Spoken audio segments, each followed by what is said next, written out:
Olá pessoal, tudo bem com vocês? Meu nome é o Eric e eu sou a Leila e sejam bem-vindos ao nosso canal. No vídeo de hoje nós vamos falar para vocês sobre a cidadania italiana e quanto tempo que demorou, os gastos e as nossas considerações, então fiquem ligadinhos.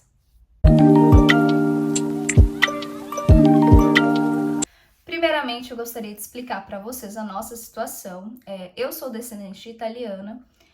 O meu bisavô é italiano e veio seguindo o meu avô, a minha mãe e depois eu. Eu descobri isso há uns 4 anos atrás e desde então nós acabamos pesquisando. O Eric não tem cidadania italiana, ele tem cidadania portuguesa, só que a cidadania portuguesa é um pouco mais complicada que a cidadania italiana, então nós decidimos fazer por mim.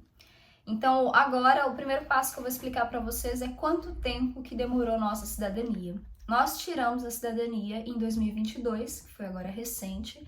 Nós gastamos um total de 5 meses. 5 meses para tirar a cidadania. Foi bastante tempo. Foi difícil. Nesses 5 meses eu vou colocar o passo a passo das datas, como que foi, o que aconteceu em cada data, e eu vou colocando aqui em cima para vocês acompanharem melhor. Nós chegamos na Itália no dia 24 de julho. Foi quando nós demos o carimbo no passaporte e passamos pela imigração. A nossa primeira imigração, que deu tudo certo, glória a Deus. Graças a Deus. E foi dia 24/7. Nós chegamos num domingo na Itália e a assessora foi nos buscar lá no aeroporto para nos levar para a nossa nova residência. Depois disso, no dia 25, que foi na segunda-feira, um dia depois, nós fomos fazer o Codice Fiscale. Depois do Codice Fiscale, no dia 28/7, 3 dias depois, nós fomos fazer a nossa declaração de residência, porque a assessoria precisa de uma declaração para registrar a nossa anágrafe, porque nós precisamos estar registrados naquele município para fazer a cidadania italiana. Então foi dia 28/7. Depois disso, nós ficamos esperando o Vigile. Ai, que triste. O Vigile é triste. O Vigile ele tem até 45 dias por lei para passar na residência para confirmar a nossa residência. Ele tem no máximo 45. Se ele não passar em 45 dias, a residência já é confirmada automaticamente. No nosso caso, o nosso Vigile, desde o dia 28/7, que foi quando a gente fixou a residência, ele foi passar 1 mês e pouco depois. Muito tempo. Ele foi passar no dia 1º/9. Então, nós esperamos em torno de 35 a 36 dias para ele confirmar a nossa residência. Quase deu os 45. Quase os 45. Nós já estávamos esperando que desse os 45. E foi muito difícil para nós, por quê? Quando você está esperando o Vigile, você não pode sair de casa. Não pode sair de casa no sentido de, nos horários comerciais, que são os horários que ele pode passar na sua residência, você tem que estar em casa. Porque se ele passa e você não está em casa, ele pode demorar mais ainda para passar depois ou deixar correr os 45. Então, cada vez que isso acontece, atrasa o seu processo. E a gente sabe que quem está indo para a Itália tirar a cidadania quer que seja rápido, até porque isso custa. Então, nós ficamos presos dentro de casa. Depois que a gente já tinha desistido, a gente já pensou que ia dar os 45 e beleza. Já tinha me conformado, já tinha chorado, já tava com raiva. Já tava na fase da aceitação. Porque para nós demorou muito, para os outros brasileiros que estavam na cidade na mesma época que nós, era em torno de 20 a 25 brasileiros. Passou rápido até para eles e para nós demorou bastante, então foi um pouco complicado.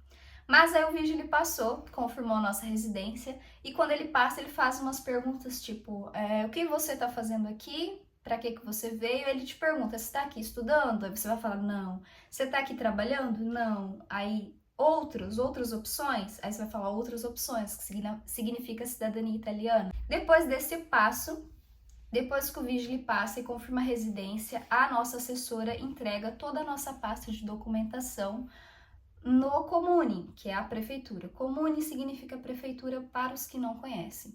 Então, ela entrega a nossa pasta depois que o Vigile passa.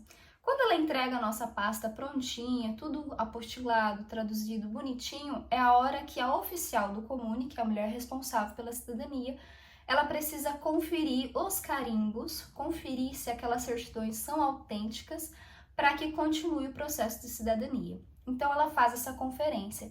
E quando ela faz a conferência, ela também precisa conferir com o comune que o meu antenato italiano nasceu. No meu caso, o meu antenato é lá da região do norte, lá em cima, e nós estamos fazendo a assessoria no sul.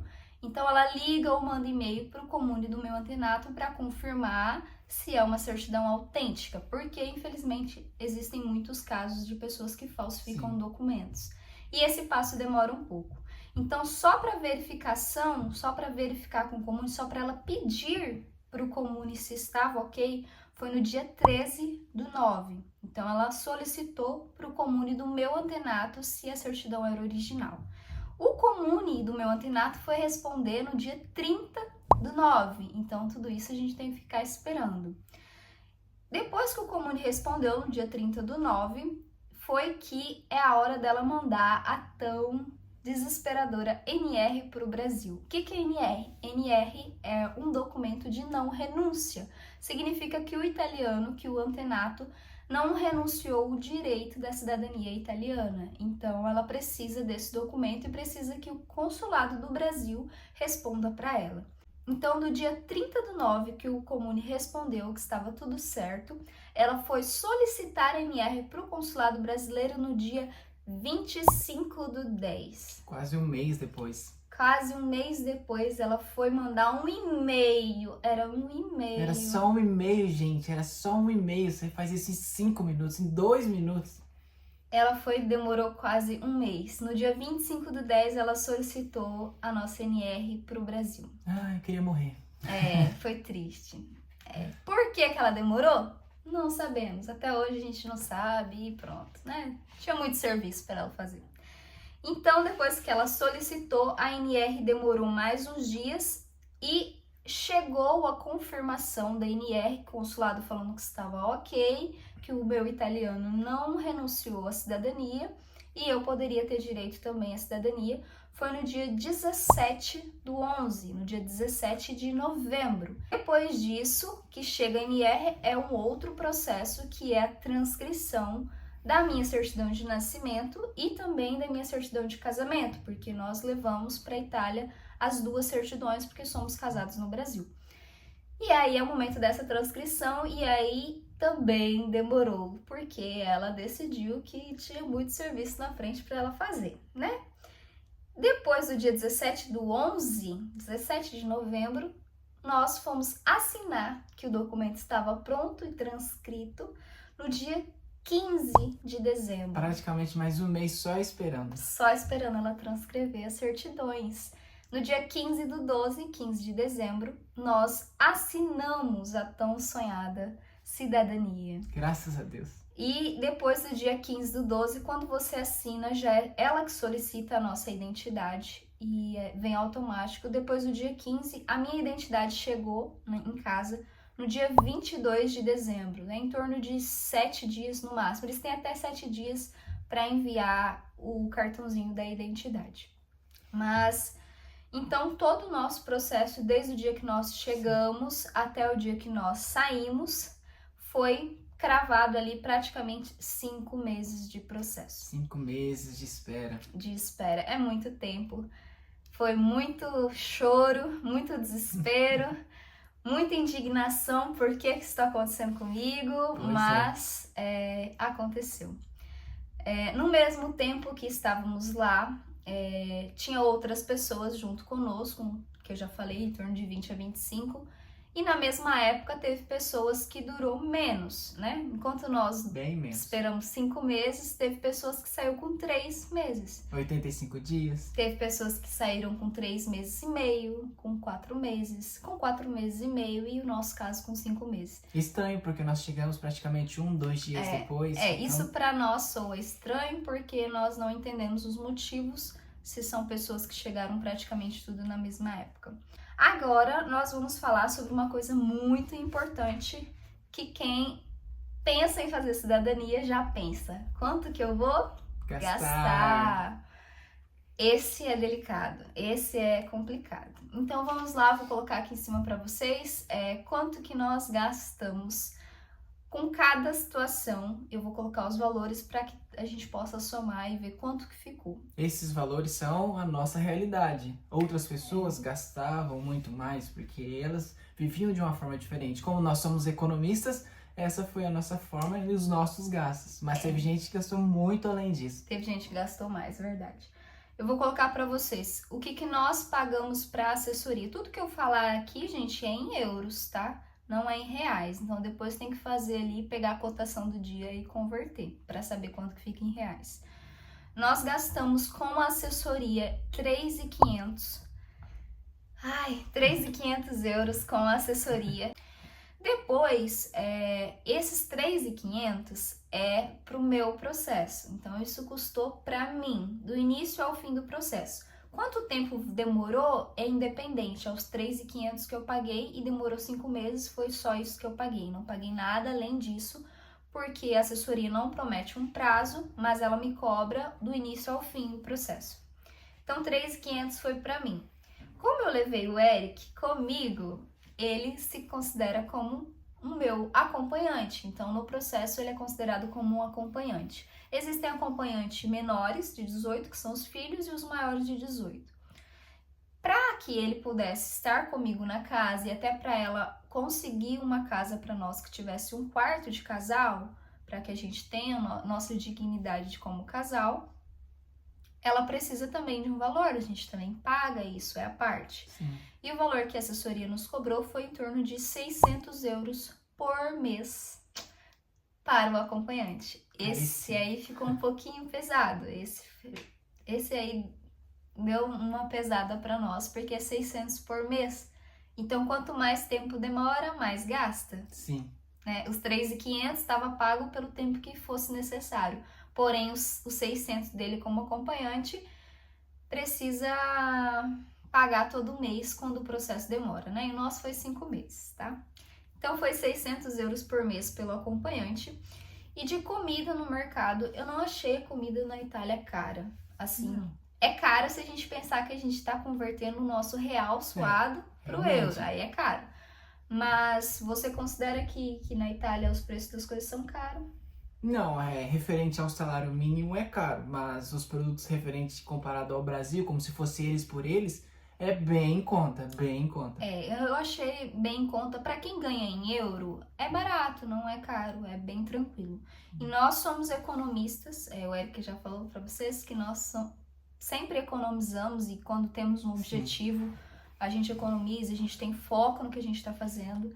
E nós comemos o básico, não passamos fome, mas também não ficamos comendo qualquer coisa que dava vontade. A gente poupou dinheiro, a gente não sabia quanto tempo a gente ia ficar ali, então a gente tinha que economizar assim nosso dinheiro e nós comemos normal, a gente comia guloseimas, comia pizza é muito acessível na Itália, é um preço muito barato. Você compra pizza no mercado, a gente comprava no mercado e assava em casa, dava uma incrementada, colocava umas coisas a mais e fica em conta, fica bem barato. Então, nosso gasto mensal de comida é em torno de 130, 150 euros para nós dois. Então, mas nós comemos o básico, nós comemos arroz, feijão e carne e salada, o básico. Comprava guloseimas pra gente comer, bolacha, pão, leite, essas coisas tudo, a gente comia, ovo, mas nada de exagero. Então, em torno de 130 por mês. De lazer, lá é uma cidade muito pequena, lá é uma cidadezinha de em torno de 2.000 habitantes. Porque a assessoria te leva para uma cidade pequena que os processos são mais rápidos do que cidade grande. Só que lá não tinha muita coisa para se fazer. Então, quando a gente queria ter um lazer, fazer alguma coisa, nós tínhamos que pegar ônibus para ir para cidades vizinhas. Ali nós estávamos próximos da praia e nós chegamos no meio do ano, que é verão. Então, nós podemos aproveitar um pouquinho da praia, tudo ali no sul da Itália, na região de Calábria, nós estávamos. E nós aproveitamos um pouquinho todas aquelas praias dali e a gente tinha que pagar para ir. Então, isso entra no nosso lazer. Que a gente pagava o ônibus, a gente pagava alimentação lá, a gente pagava a cadeira da praia, o guarda-chuva, né, o guarda-sol da praia, que é o ombrelone. Então isso custa e isso entrou como lazer. Por mês a gente gastava em torno de 50 euros de lazer, porque não era toda vez que a gente ia, não era todo final de semana. e não era sempre que a gente tinha que ir na outra cidade. A gente também pegava o bus para ir na outra cidade fazer compra, porque tinha um mercado mais barato. Então, a gente acabava gastando o valor do ticket. O valor do ônibus era R$ 1,80 a passagem. Às vezes a gente pagava R$ 2,40, dependendo do mau humor do motorista, a gente pagava um pouco mais. Mas né? a gente nem pagava, dava Às uma vezes nota a gente- maior pra ele de 50, 100 euros, e ele, não, deixava. Muitas vezes eles deixavam assim, nem cobravam. Às vezes eles nem cobravam. Quando eles não tinham troco, eles nem cobravam de você também. E até às vezes, sem querer mesmo, eles mandavam você entrar e não cobravam. Então, essa parte foi bem legal. E o outro passo que foi a internet que nós utilizamos no celular, porque tudo que a gente vai fazer precisa de internet. Na casa que a gente estava, tinha Wi-Fi. Porém, para sair para a rua, imigrante que não sabe se virar direito, não sabe falar, precisa de internet. No chip, nós pagamos 20 euros no chip, para a utilização do chip, e depois foi R$ 9,99 por mês de internet. O chip que nós compramos foi da Windtree, que foi uma indicação da própria assessora, ela que levou a gente para comprar esse chip, e nós usamos e não tivemos muito problemas com ele, a não ser um dia que a gente foi viajar, que nós precisamos da internet e 70 GB de internet acabou em um dia, e eu não sei como isso aconteceu. Pois é. A gente teve que recarregar novamente, mas foi esse o único problema que a gente teve. Então, 20 euros do chip e R$ 9,99 a gente colocava de crédito por mês. Essa é uma tabelinha que nós colocamos um resumo para vocês saberem todos os valores certinho e o valor final que nós gastamos em euros. Agora nós vamos falar as nossas considerações Sim. finais sobre todo o processo. Algumas coisas a gente já falou, que as pessoas que estavam ao mesmo tempo foi mais rápido o processo que o nosso, então isso para nós foi ruim. E eu vou deixar meu marido falar agora, porque eu já falei demais. As nossas considerações foi a seguinte: tínhamos 6 pessoas dentro da casa, fora nós, então era muita gente. No tempo de verão até que dava super certo, mas quando chegou o inverno tinha o chamado boiler, que era o aquecedor da casa, e com isso a gente precisava dividir esse aquecedor, porque se uma pessoa tomasse banho e demorasse muito, outras pessoas, o restante das pessoas, ficavam sem tomar banho, porque estava muito frio, e aí você não vai tomar banho na água gelada, e lá a água era muito gelada, muito gelada. Então aí você precisa do aquecedor, então as pessoas tinham que tomar o banho mais rápido, e às vezes algumas pessoas não tinham consciência e acabava tomando banho ali 1 hora, ficava lá com o chuveiro ligado, e aí o próximo tinha que esperar muito mais tempo. Essa era uma parte muito ruim. Outra parte era a questão da cozinha, que como era muito mulher, todo mundo queria cozinhar, principalmente a Leila, e as panelas lá são as panelas básicas da casa, os itens básicos. E as panelas, elas queimavam tudo. Sim, são panelas de material mais fino e porque a casa é mobiliada com o básico. Não tem luxo, gente. Não vão pensando que vai ter luxo. Não é só a nossa assessoria, mas acredito que todas as assessorias ela te dá o básico para sobreviver, pra você não passar fome. Então, tinha um problema com panela, que às vezes ou queimava o arroz, ou ficava papado, ou ficava duro. Era 3. Ou um desses você falava, o que você quer? Queimado, papado ou duro? Aí a gente escolhia. Fora as panelas também tinha a questão de divisão da casa. Se você não sabe como dividir a casa com outras pessoas, se você não sabe viver em comunhão com outras pessoas, infelizmente você não deveria ir para esse tipo de assessoria, porque é com pessoas. Você tem que saber lidar, tem que saber outras pessoas, tem culturas diferentes.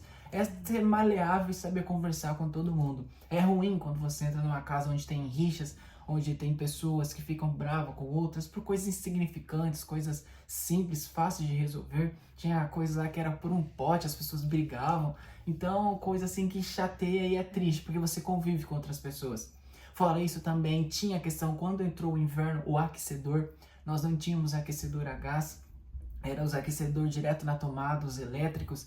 E se um ligasse e o outro também, já caía energia. Se ligasse um forno para fazer uma pizza e alguém fosse tomar banho, caía energia. Se ligasse a máquina e ligasse o aquecedor, caía energia. Então toda hora caía energia da casa. Tudo isso aí que o Eric fala é a realidade. É a realidade nossa que a gente viveu. Se você não é preparado psicologicamente para dividir uma casa com outras pessoas que pensam diferente de você, tem outras culturas diferentes de você, no nosso caso, outra religião também diferente da nossa, você tem que já chegar na Itália preparado, porque você vai passar por umas situações complicadas.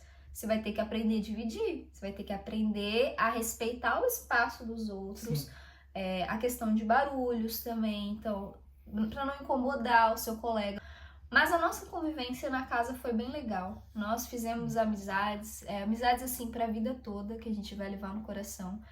E foi bom, porque é bom a parte quando você tá triste, você tem alguém ali com você para falar, não, tá tudo bem. Então já vão preparados para tudo isso, que não é fácil. O psicológico manda muito lá. E tem pessoas que ficam realmente doentes psicologicamente.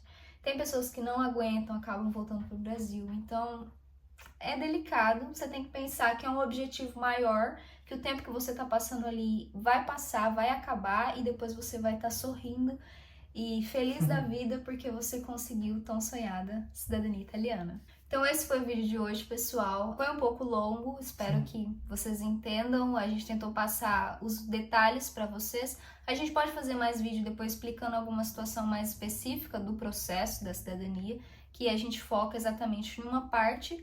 Agradecemos por você ter ficado até o final do vídeo e pedimos para que você nos ajude, se inscreva no nosso canal, curta o nosso vídeo, compartilhe, porque assim nós vamos estar fazendo mais vídeos para vocês e espero que vocês tenham gostado. Até mais!